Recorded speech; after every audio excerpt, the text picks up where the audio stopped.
आज के वीडियो में हम ट्रैफिक लाइट कनेक्शन किस तरह किया जाता है सीखने वाले हैं, जिसमें हम ट्रैफिक लाइट कनेक्शन ड्राइंग के जरिए भी सीखने वाले हैं and practically wire by wire भी सीखने वाले हैं।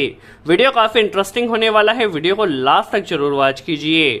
चलिए वीडियो स्टार्ट करते हैं और सबसे पहले हम समझ लेते हैं ट्रैफिक लाइट कनेक्शन के लिए हमें कौन कौन से कंपोनेंट्स की रिक्वायरमेंट होती है। तो जैसा कि हमारे पास ट्रैफिक लाइट में 3 एलईडी होती है। फर्स्ट एलईडी होती है स्टॉप एलईडी, सेकंड एलईडी होती है वार्निंग एलईडी और जो थर्ड एलईडी होती है वो स्टार्ट एलईडी या फिर ऑन एलईडी होती है। तो 3 हमारे पास लाइट्स होते हैं, तो इसी के लिए हमारे पास 3 टाइमर्स की रिक्वायरमेंट होती है। देखिए हमारे पास ये जो टाइमर है ये ऑन डिले टाइमर है। आप किसी भी मॉडल के ऑन डिले टाइमर का यूज कर सकते हैं। तो हमारे पास 3 ऑन डिले टाइमर है जो कि आप यहाँ पर वॉच कर सकते हैं। इसके अलावा 3 हमें ग्लास रिले की या फिर कॉन्टेक्टर की रिक्वायरमेंट होगी। आप ग्लास रिले भी यूज कर सकते हैं जो कि 11 पिन रिले होना चाहिए, जिसमें आपके पास 3 कॉमन, 3 एनसी और 3 एनो पॉइंट हो। तो आप 11 पिन ग्लास रिले का यूज कर सकते हैं। यदि आपको कॉन्टेक्टर्स यूज करना है तो आप कॉन्टेक्टर का भी यूज कर सकते हैं। तो हम यहाँ पर कॉन्टेक्टर्स का यूज कर रहे हैं। यदि आपके पास 11 पिन ग्लास रिले है तो आप 11 पिन ग्लास रिले का भी यूज कर सकते हैं। ये जो हमारे पास कॉन्टेक्टर ये 220 वोल्ट एसी सप्लाई पर ऑपरेट होते हैं, जो कि आप यहाँ पर वॉच कर सकते हैं। 3 हमारे पास कॉन्टेक्टर्स की रिक्वायरमेंट होगी, चूंकि हमें इसमें एनो एंड एनसी की भी रिक्वायरमेंट होती है। तो हमारे पास कॉन्टेक्टर में आप यहाँ पर वॉच कर सकते हैं। ये हमारे पास कॉइल होती है A1 और A2, जिसमें हमें 220 वोल्ट सप्लाई कनेक्ट करना होती है। यह हमारे पास एनसी पॉइंट होता है और यह एनो पॉइंट होता है। तो हमारे पास यहाँ पर एक एनसी और एक एनो पॉइंट कॉन्टेक्टर में अवेलेबल है। यदि आपको और एनो और एनसी की रिक्वायरमेंट है तो आप इस तरह से एड ऑन ब्लॉक को भी कनेक्ट कर सकते हैं। तो हमारे पास यहाँ पर एड ऑन ब्लॉक की भी रिक्वायरमेंट होगी। और देखिए हमारे पास सिस्टम को स्टार्ट करने के लिए हम एक सिलेक्टर का यूज कर रहे हैं। तो सिलेक्टर स्विच में हमने देखिए यहाँ पर एक एनो एलिमेंट को कनेक्ट किया है। चलिए सबसे पहले हम सीख लेते हैं किस तरह से इसका प्रॉपर कनेक्शन किया जाएगा। यदि ड्राइंग के जरिए देखा जाए तो हमारे पास जो लाइन या फेस वायर है, इस फेज वायर को सबसे पहले हमें सिलेक्टर स्विच के एनो पॉइंट में कनेक्ट कर देना है। तो देखिए यहाँ से फेज हम सबसे पहले एनो एलिमेंट में कनेक्ट कर देते हैं और जितने भी हमारे पास कॉन्टेक्टर और टाइमर है, आपके पास रिले भी हो सकते हैं, सभी हमारे पास 220 वोल्ट एसी सप्लाई के हैं।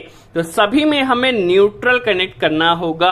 तो यहाँ पर आप देख सकते हैं सभी कंपोनेंट्स में न्यूट्रल डायरेक्टली दिया गया है। तो सभी कंपोनेंट्स में सबसे पहले हम न्यूट्रल की लूपिंग कर लेते हैं, फिर किस तरह से फेस कनेक्शन किया जाएगा हम समझ लेते हैं। देखिए हमारे पास जितने भी कंपोनेंट है, सभी कंपोनेंट में हमने न्यूट्रल डायरेक्टली A1 टर्मिनल में यहाँ पर कनेक्ट किया है, आप वॉच कर सकते हैं। और हमारे पास ये जो इंडिकेटर लाइट है ये भी 220 वोल्ट पर ऑपरेट होते हैं। तो सभी इंडिकेटर में भी हमने यहाँ पर न्यूट्रल डायरेक्टली कनेक्ट किया है, आप यहाँ पर वॉच कर सकते हैं। तो अभी तक हमारी न्यूट्रल का कनेक्शन यहाँ पर हो चुका है। अब फेज या लाइन का कनेक्शन किस तरह होगा हम समझ लेते हैं।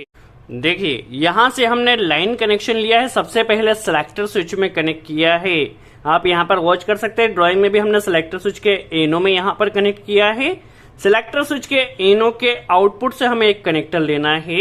इसे हमें R2 के एनसी से होते हुए, R3 के एनसी से होते हुए R1 को ऑपरेट कर देना है, क्योंकि हमें इसमें इंटरलॉकिंग भी करना है। एट ए टाइम एक ही कॉन्टेक्टर ने ऑपरेट होना चाहिए। तो यहाँ से एक कनेक्टर हमें लेकर R2 के एनसी से एंड R3 के एनसी से ले जाकर R1 को ऑपरेट करना है। तो चलिए यहाँ पर हम एक कनेक्टर कनेक्ट कर लेते हैं। चलिए इसे R2 के एनसी में हमें सबसे पहले कनेक्ट कर देना है। चलिए यहाँ पर हमने R2 के एनसी में कनेक्ट किया है। R2 के एनसी का जो आउटपुट रहेगा, दैट मीन्स जब ये कॉन्टेक्टर हमारा स्टॉप कंडीशन में रहेगा तब यहाँ से सप्लाई निकलेगी। एनसी के आउटपुट में हमें एक कनेक्टर कनेक्ट कर देना है और इसे R3 के एनसी में हमें कनेक्ट कर देना है। चलिए इस एनसी के आउटपुट से हमने एक कनेक्टर लिया है, जिसे यहाँ पर R3 के एनसी में हमें कनेक्ट कर देना है। अब R3 के एनसी से हमें एक कनेक्टर लेना है और इससे हमें R1 को ऑपरेट कर देना है। जो हमारा ये फर्स्ट कॉन्टेक्टर है, इस कॉन्टेक्टर को ऑपरेट कर देना है, जिससे हमारी फर्स्ट लाइट यहाँ पर ऑन होगी। देखिए सबसे पहले हमें फर्स्ट लाइट को ऑन करना है। तो फर्स्ट लाइट को ऑन करने के लिए हमारा फर्स्ट कॉन्टेक्टर यहाँ से ऑपरेट होगा। तो इसे देखिए हमें ले जाकर यहाँ पर R1 को ऑपरेट कर देना है।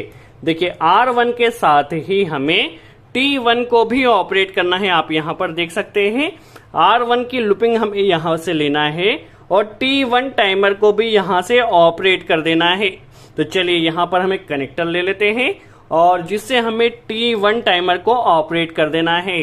तो चलिए यहाँ पर हमें कनेक्टर पहले ले लेते हैं और देखिए हमारे पास सबसे पहले जैसे सिलेक्टर स्विच को ऑन किया जाएगा तो सिलेक्टर स्विच को ऑन करते ही हमारा R1 और T1 यहाँ से स्टार्ट हो जाएगा। देखिए यहाँ पर हम पहले इसे कनेक्ट कर लेते हैं। कनेक्शन को आप अच्छे से फुल टाइट कीजिएगा, कहीं भी लूजिंग ना हो इसका ध्यान रखना है। देखिए यहाँ पर A2 में हमें कनेक्ट कर देना है। हमारा R1 और T1 यहाँ पर ऑपरेट हो चुका है। चलिए आप कनेक्शन को केयरफुली वॉच कीजिए, किसी भी स्टेप को आपको मिस नहीं करना है। और फिर भी कोई डाउट हो तो आप ड्राइंग में भी देख सकते हैं, हम हर एक वायर ड्राइंग के हिसाब से कनेक्ट कर रहे हैं। देखिए हमारे पास R1 एंड T1 का कनेक्शन हो चुका है। अब हमें यहीं से सिलेक्टर स्विच के आउटपुट से एक कनेक्टर लेना है। देखिए यहाँ से हमें कनेक्टर लेना है और आप सिलेक्टर स्विच के आउटपुट से भी ले सकते हैं या फिर आपके पास देखिए R2 के इनपुट में यहाँ पर ये वायर सिलेक्टर से ही आ रहा है, तो हम यहाँ से एक कनेक्टर ले लेते हैं और इसे ले जाकर हमारे पास जो T1 टाइमर है, T1 टाइमर का कॉमन एंड हमें NO पॉइंट का यूज करना है।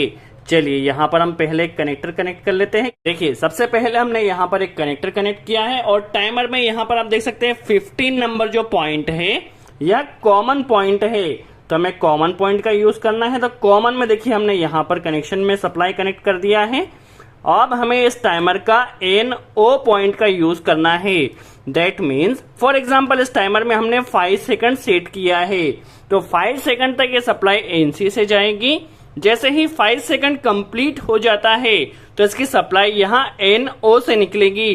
तो जब इस टाइमर का टाइमिंग कंप्लीट हो जाता है उस कंडीशन में यहाँ से सप्लाई निकलना चाहिए।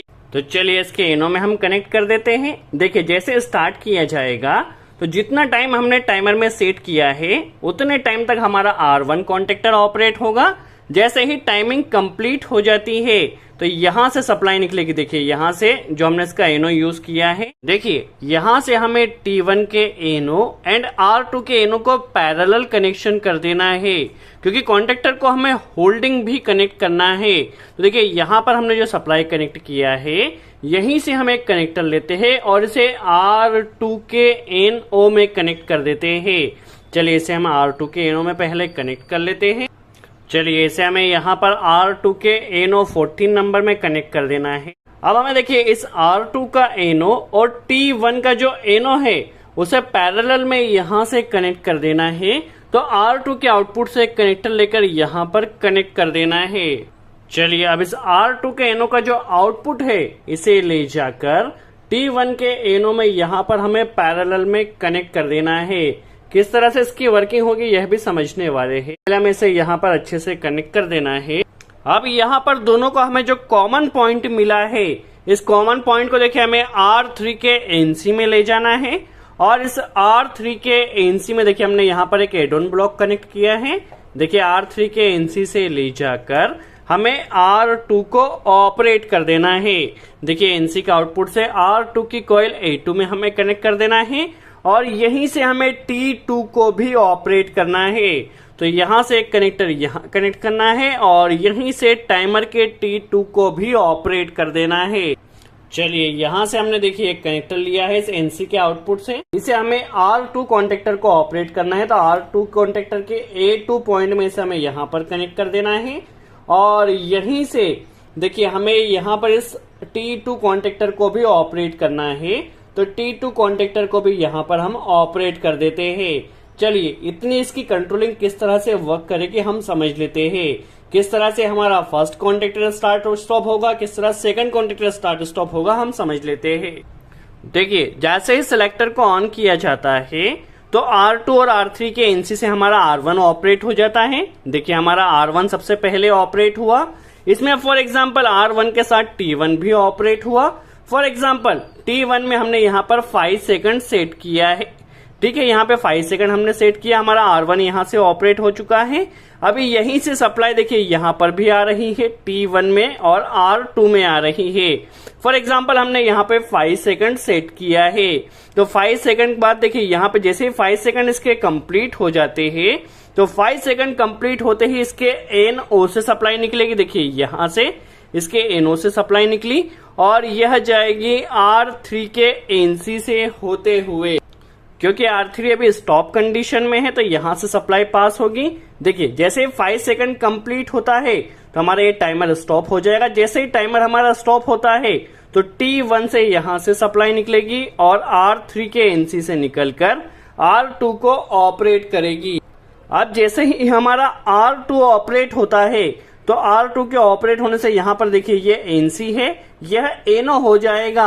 जब हमारा R2 ऑपरेट होता है तो उस कंडीशन में यह R2 यहाँ पे NO हो जाएगा। R2 के NO होते ही हमारा जो फर्स्ट कॉन्टेक्टर ये स्टॉप हो जाएगा। दैट में जितना टाइम हमने इस टाइमर में सेट किया है उतने टाइमर तक हमारा ये हमारा कॉन्टेक्टर ऑपरेट होगा। जैसे इसका टाइमिंग कंप्लीट हो जाता है तो T1 से सप्लाई निकलेगी और R2 को ऑपरेट करेगी। देखिए हमारा यहाँ पे R2 और T2 ऑपरेट हो चुका है। अब जितना टाइम हमने T2 में सेट किया है उतने टाइम तक हमारा यह R2 ऑपरेट रहेगा। जैसे ही अगली स्टेप इसकी देखी जाए, ही T2 का टाइमिंग कंप्लीट होता है तो यहाँ पे देखिए T2 के NO से सप्लाई निकलेगी और यह जाएगी, यहाँ पे आप देख सकते हैं T3 के NC से R3 को ऑपरेट कर देना है। अब जैसे ही R3 ऑपरेट होता है तो यह इसका NC NO हो जाएगा। NC NO होते ही हमारा यह जो कॉन्टेक्टर है ये R2 स्टॉप हो जाएगा और इसी तरह से इसकी वर्किंग रहेगी। और यहाँ पे पैरेलल में हमने R2 और R3 यहाँ पे कनेक्ट किया है, जो कि होल्डिंग के लिए कनेक्ट किया है। चलिए सबसे पहले हम R3 के लिए भी इसी तरह से वायरिंग कर लेते हैं। तो देखिए हम सप्लाई यहाँ पे सिलेक्टर स्विच के आउटपुट से भी ले सकते हैं या फिर R2 के NC यहाँ से भी ले सकते हैं, ये आपके ऊपर डिपेंड करता है। यहाँ से हमें देखिए सबसे पहले T2 के कॉमन और NO का यूज करना है, यहीं पर R3 के भी हमें NO का यूज करना है।